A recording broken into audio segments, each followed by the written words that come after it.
Assalamualaikum warahmatullahi wabarakatuh. Nama saya Firla Latifah, NIM 290022520, Prodi atau kelas akuntansi kelas C, dosen Pak Muhammad Taufan Nugroho, SSI MM. Saya akan menjelaskan yaitu satu pasar persaingan sempurna, satu pasar bebas. Pasar bebas atau free market adalah kondisi pasar ideal di mana seluruh kegiatan perekonomian sepenuhnya berada pada dinamika permintaan dan penawaran pasar yang akan mempengaruhi keputusan ekonomi dan pergerakan setiap individu yang berhubungan dengan uang, barang, dan jasa secara sukarela atau Wikipedia 2020. Karakteristik pasar bebas yaitu yang pertama, semua perusahaan membuat keputusan atas apa saja yang akan mereka produksi dan bagaimana memproduksinya. Yang kedua, masing-masing perusahaan mempertukarkan barang dengan perusahaan lain dan pada konsumen dengan harga yang paling menguntungkan. Yang ketiga, berperan mengkoordinasi produksi dengan mendorong investasi pada industri-industri yang menguntungkan. Keunggulan moral pasar bebas yang pertama yaitu adanya praktik bisnis yang baik, etis, dan fair. Yang kedua, menjamin keadilan melalui jaminan perlakuan yang sama dan fair bagi semua pelaku ekonomi, membasmi merkantilistis. Yang ketiga, adanya aturan yang jelas dan fair, diberlakukan secara fair, transparan, konsekuen, dan objektif, merupakan sistem ekonomi pasar yang terbuka. Yang keempat, pasar memberi peluang yang optimal bagi persaingan bebas yang sehat dan fair, adanya aturan yang jelas dan fair semua stakeholder. Yang kelima, dari segi pemerataan ekonomi pada tingkat pertama, ekonomi pasar jauh lebih mampu menjamin pertumbuhan ekonomi, lapangan kerja luas. Yang keenam yaitu pasar memberi peluang optimal bagi perwujudan kebebasan manusia, penjual dan pembeli bebas, keluar masuk pasar, kegiatan bisnis bersifat bebas dan sukarela. Yang kedua yaitu pasar persaingan tidak sempurna. Yang kedua, satu, monopoli. Monopoli adalah suatu situasi dalam pasar di mana hanya ada satu atau segelintir perusahaan yang menjual produk atau komoditas tertentu yang tidak ada pengganti yang mirip dan ada hambatan perusahaan atau pengusaha lain untuk masuk dalam bidang industri atau bisnis tersebut. Pasar hanya dikuasai oleh seseorang atau segelintir perusahaan. Pihak lain sulit masuk dalam persaingan tersebut. Hampir tidak ada pesaing. Monopoli dibagi menjadi dua, yaitu yang pertama monopoli alamiah, yang kedua monopoli artifisial. Faktor-faktor penyebab terbentuknya monopoli yang pertama yaitu hambatan teknis atau technical barriers to entry. Ketidakmampuan bersaing secara teknis menyebabkan perusahaan lain sulit bersaing dengan perusahaan yang sudah ada atau existing firm. Yang A yaitu perusahaan memiliki kemampuan dan atau pengetahuan khusus atau special knowledge yang memungkinkan berproduksi sangat efisien. Yang B, tingginya tingkat efisien memungkinkan perusahaan monopolis mempunyai kurva biaya atau MC dan AC yang menurun.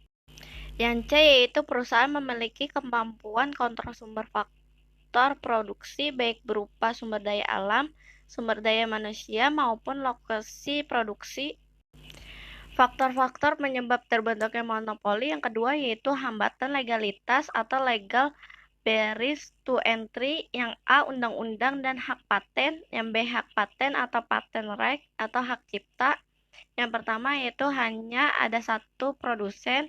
Yang kedua, listrik yang dihasilkan PLN tidak mempunyai substitusi. Yang ketiga, perusahaan lain tidak dapat memasuki industri listrik karena ada hambatan.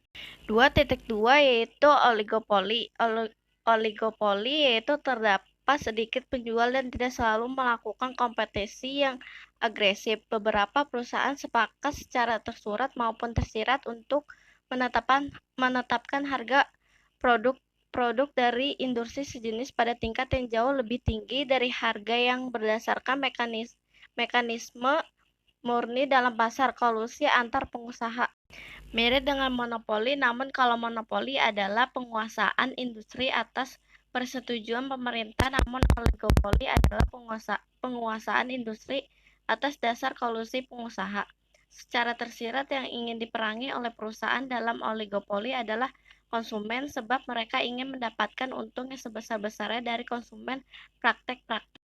Praktek-praktek oligopoli yaitu yang pertama merger, penggabungan beberapa perusahaan, yang kedua price fixing, penentuan harga tertinggi oleh perusahaan-perusahaan tersebut, yang ketiga manipulasi penawaran, menangguhkan produksi untuk menghentikan penawaran sejenak, yang keempat price leadership, kesepakatan diam-diam beberapa pengusaha untuk menaikkan atau menurunkan harga. Yang paling dirugikan dalam praktik oligopoli adalah konsumen karena konsumen dirugikan dalam banyak hal dan konsumen tidak bebas dalam menentukan pilihannya, dan dalam praktik oligopoli kekuatan dan kekuasaan ekonomi tumbuh di luar kendali pemerintah. Yang pertama negatif, yang A terlanggarnya keadilan atau pihak yang dirugikan konsumen pengusaha lain. Yang B praktik tidak fair atau curang. Yang C ketimpangan ekonomi. Yang C yaitu ketimpangan ekonomi atau penumpukan kekayaan oleh para pengusaha. Yang kedua positif, yang A dapat mempergunakan kekuatan yang dimilikinya demi kemajuan bangsa dan negara. 2.3 yaitu monopsoni. Monopsoni adalah keadaan pasar dengan jumlah penjual yang banyak dan pembeli tunggal. Keadaan pasar di dalam monopsoni berkebalikan dengan pasar yang bersifat oligopoli dan monopoli. Penawaran diadakan oleh beberapa produsen atau penjual hanya kepada satu pembeli atau konsumen. Keadaan ini akan membuat suatu pasar komoditas akan memiliki barang atau jasa yang hanya dibeli oleh pembeli tunggal. Yang pertama yaitu harga komoditas dalam pasar tersebut dapat dipengaruhi oleh pembeli tunggal. Yang kedua, monopsoni dapat memberikan laba secara berlebihan kepada pihak yang menguasai pasar. Yang ketiga yaitu dampak dari monopsoni adalah terbentuknya persaingan ekonomi secara tidak sehat dan pemusatan kekuatan pasar pada satu perusahaan atau pelaku pasar yang kemudian berakibat pada kerugian ekonomi bagi masyarakat. Yang keempat, adanya persaingan ekonomi yang tidak sehat akibat monopsoni juga dapat menurunkan produktivitas dalam pelaksanaan kegiatan ekonomi. 2.4 yaitu oligopsoni. Oligopsoni adalah kegiatan suatu pasar yang hanya memiliki sedikit pembeli. Produk yang ditawarkan dapat sejenis maupun beragam dengan adanya persaingan harga dan non-harga. Pada pasar oligopsoni, informasi tentang produk sangat sedikit sehingga terjadi ketergantungan satu sama lain antar pedagang. Dalam oligopsoni, para konsumen membuat kesepakatan bersama untuk menguasai pembeli. Komoditas harganya dapat dikendalikan. Produsen tidak punya pilihan lain selain menjual produknya ke para konsumen ini. Yang ketiga yaitu etika konsumen. 3.1 bisnis dan perlindungan konsumen. Bisnis sudah merasuki seluruh umat manusia di dunia dan semua sendi kehidupan manusia. Karena itu tidak satu orang pun luput dari bisnis. Semua manusia adalah konsumen, termasuk pelaku bisnis atau produsen sendiri. Oleh karena itu, bisnis adalah bagian integral dari masyarakat modern dan mempengaruhi manusia secara positif maupun secara negatif. Perlindungan konsumen adalah keseluruhan peraturan dan hukum yang mengatur hak dan kewajiban konsumen dan produsen yang timbul dalam usahanya untuk memenuhi kebutuhannya dan mengatur upaya-upaya untuk menjamin terwujudnya perlindungan hukum terhadap kepentingan konsumen atau Sidobalok 2014 pasal 39. 3.2 yaitu hubungan produsen dan konsumen. Konsumen mempunyai hak kontraktual, artinya hak yang timbul dan dimiliki seseorang ketika ia memasuki suatu persetujuan atau kontrak dengan pihak lain. Maka hak ini hanya terwujud dan mengikat orang-orang tertentu, yaitu orang-orang yang mengadakan persetujuan satu dengan yang lainnya. Hak ini tergantung dan diatur oleh aturan yang ada dalam masing-masing masyarakat. Beberapa aturan yang perlu dipenuhi dalam sebuah kontrak yang dianggap baik dan adil, yang menjadi dasar bagi hak kontraktual setiap pihak dalam suatu kontrak, atau menurut Manuel Velázquez Business Ethics 2001 pasal 278 sebagai berikut. Yang A yaitu kedua belah pihak mengetahui sepenuhnya hakikat dan kondisi kontrak yang mereka setujui. Yang B yaitu tidak ada pihak secara sengaja memberikan fakta yang salah atau memalsukan fakta tentang kondisi dan syarat-syarat kontrak untuk pihak lain. Yang C tidak boleh ada pihak yang dipaksa untuk melakukan kontrak itu. Kontrak yang dilakukan dalam keadaan terpaksa dan dipaksa harus batal demi hukum. Yang D kontrak juga tidak mengikat bagi pihak manapun untuk tindakan yang bertentangan dengan moralitas. Akibatnya, antara konsumen dan produsen tidak bisa dipisahkan, artinya saling mempengaruhi dan saling membutuhkan. Jika perusahaan menghasilkan suatu barang dan jasa harus sesuai dengan kebutuhan masyarakat, kalau tidak maka produksinya tidak akan laku dijual. Namun jika produsennya cukup pintar, mereka bahkan bisa menciptakan kebutuhan konsumen tersebut dengan cara promosi dan iklan yang gencar, sehingga kebutuhan konsumen yang sebelumnya tidak ada menjadi ada. Cara tersebut disebut dengan inovasi, yaitu menciptakan sesuatu yang belum ada atau menyempurnakan yang sudah ada, sehingga mempunyai fungsi yang lebih hebat lagi. 3.3 yaitu kasus-kasus etika konsumen. Contoh kasus etika konsumen yaitu penipuan. Esensi terpenting dalam usaha atau dagang adalah kejujuran dalam transaksi. Dalam banyak kasus transaksi secara online, penjual tidak transparan kepada konsumen. Dalam hal ini, penjual tidak jujur terhadap kondisi barang, tidak memberikan hak pada konsumen sepenuhnya atas produk yang telah dibeli. Hal ini tentu sangat mengecewakan bagi pihak konsumen, dan konsumen dapat melakukan pengembalian barang atau berujung pada komplain konsumen yang berpengaruh pada rating toko atau jika toko tersebut online. Yang keempat yaitu etika periklanan. 4.1 Fungsi iklan. Fungsi dasar iklan adalah memberikan informasi kepada konsumen tentang produk-produk yang tersedia. Fungsi sesungguhnya adalah menjual sebuah produk pada para calon pembeli, dan apapun informasi yang dibawa iklan tersebut sifatnya hanya sebagai tambahan dari fungsi dasar, dan biasanya informasi tersebut ditentukan oleh fungsi dasar atau Velasquez 2005. Yang pertama yaitu iklan sebagai pemberi informasi. Yang A, iklan merupakan media untuk menyampaikan informasi yang sebenarnya kepada masyarakat tentang produk yang akan atau sedang ditawarkan dalam pasar. Yang B, sasaran iklan adalah agar konsumen dapat mengetahui dengan baik produk itu sehingga memutuskan membeli produk itu. Yang C, iklan sebagai pemberi informasi menyerahkan keputusan membeli kepada konsumen itu sendiri. Yang kedua yaitu iklan sebagai pembentuk pendapat umum. Yang A, mirip dengan fungsi propaganda politik yang mempengaruhi masa pemilih. Yang B, fungsi iklan adalah untuk menarik masa konsumen untuk membeli produk itu. Yang C, caranya dengan menampilkan model iklan yang manipulatif, persuasif, dan tendensius dengan maksud menggiring konsumen untuk membeli produk tersebut. Yang D, iklan manipulatif jelas dilarang karena memanipulasi manusia dan segala aspek kehidupannya. Yang E, iklan persuasif sangat beragam sifatnya sehingga kadang-kadang sulit untuk dinilai etis tidaknya. 4.2 yaitu jenis-jenis iklan. Yang pertama, jujur, tidak memuat konten yang tidak sesuai dengan kondisi produk yang diiklankan. Yang kedua, tidak memicu konflik sara. Yang ketiga, tidak mengandung pornografi. Yang keempat, tidak bertentangan dengan norma-norma yang berlaku. Yang kelima, tidak melanggar etika bisnis, saling menjatuhkan produk tertentu, dan sebagainya. Yang keenam, tidak plagiat.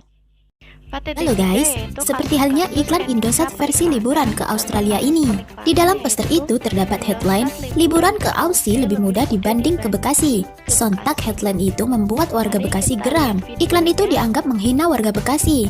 Hingga hampir dibawa ke ranah hukum loh guys oleh sejumlah ormas yang berunjuk rasa di depan kantor Indosat Bekasi. Hingga akhirnya pihak Indosat meminta maaf dan memutuskan kontrak dengan agensi yang membuat iklan itu.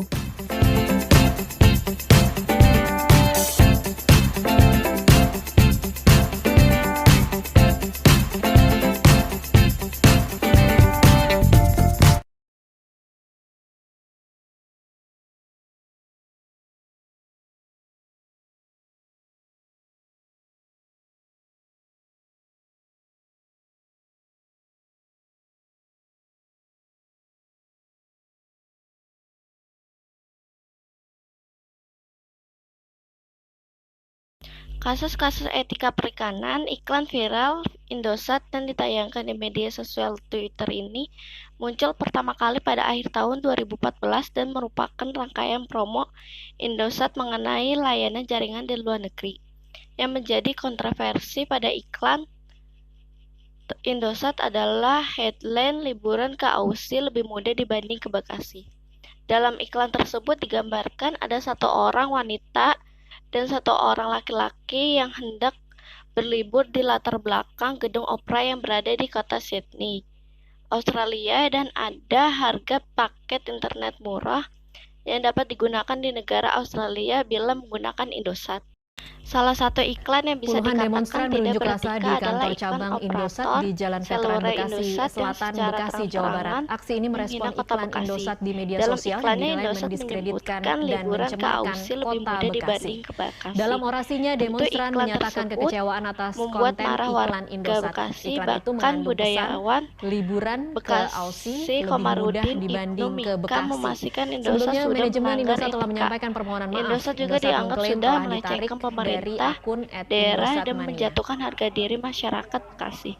Mari kita tonton beritanya. Maksud iklan mereka ketika membandingkan Australia dengan Bekasi, Bekasi bagian NKRI.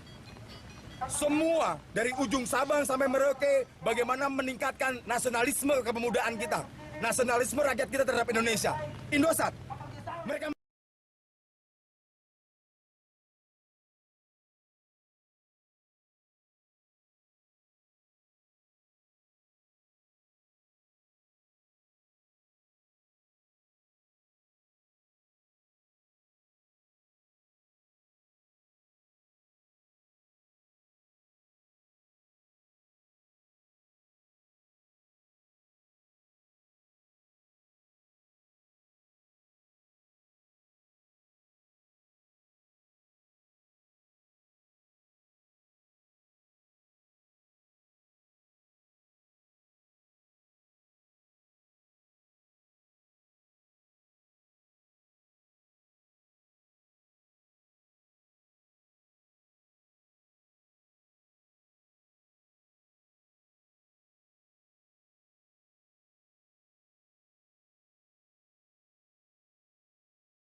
Indosat pun minta maaf. Selanjutnya, Indosat memutus hubungan kerja dengan pembuat iklan liburan ke Aussie lebih mudah daripada ke Bekasi.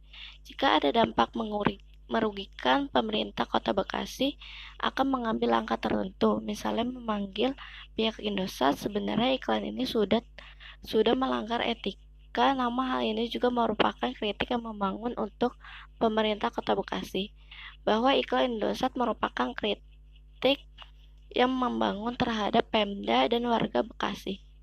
Daftar pustakanya yaitu yang pertama Questribilia Bivesiani, Pasar Persaingan Tidak Sempurna, definisi jenis-jenis dan ciri-cirinya, Jojonomics 2019. Yang kedua Martina, kelebihan dan kekurangan pasar persaingan sempurna, Prestaker Ukirama 2019. Yang ketiga Alimin Muhammad 2004, Etika dan Perlindungan Konsumen dalam Ekonomi Islam, Yogyakarta BPFE.